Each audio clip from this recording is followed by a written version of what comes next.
Makanan khas Sulawesi yang satu ini terbuat dari bahan dasar beras ketan dan santan perasan buah kelapa. Makanan yang dulunya hanya bisa dijumpai pada acara tertentu seperti pesta dan pernikahan ini terlebih dahulu dibakar selama 5 menit sebelum dihidangkan. Dilihat dari bentuknya, gogos tak beda dengan lemper atau lalampa yang berasal dari Sulawesi Utara.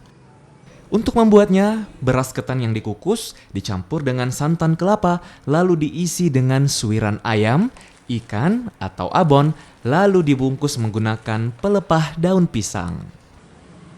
Asmiati, seorang penjual gogos di Jalan Bontotanga, Kecamatan Somba Opu, Kabupaten Goa, dibantu suami dan 5 orang pekerjanya mampu memproduksi gogos sebanyak 1.200 hingga 1.500 biji per hari. Harga yang ditawarkan juga cukup terjangkau.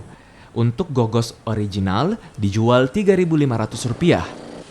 Sementara gogos isi ayam atau ikan dijual Rp5.000 per biji. Dalam sebulannya, Asmiati mampu meraup untung sebesar 20 hingga 30 juta rupiah.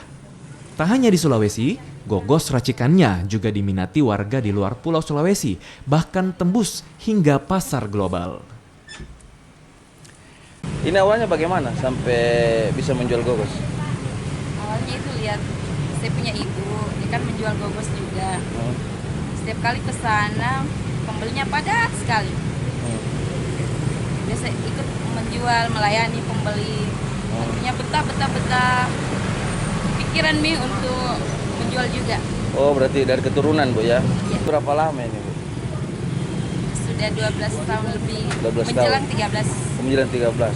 Untuk rasanya sendiri bagaimana, Bu? Enak sekali. Enak.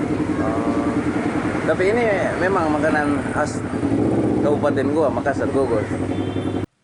Sebelumnya, Asmiati bersama sang suami sempat jatuh bangun dalam merintis usaha penjualan gogos. Namun ibu yang dikaruniai 5 orang anak ini pantang menyerah hingga usaha gogos miliknya mampu bertahan selama 13 tahun. Atas kerja keras dan keuletannya, Asmiati mampu menyekolahkan ke-5 orang anaknya dan membangun rumah idaman bersama keluarga tercintanya. Aziz Nizar, Kompas TV.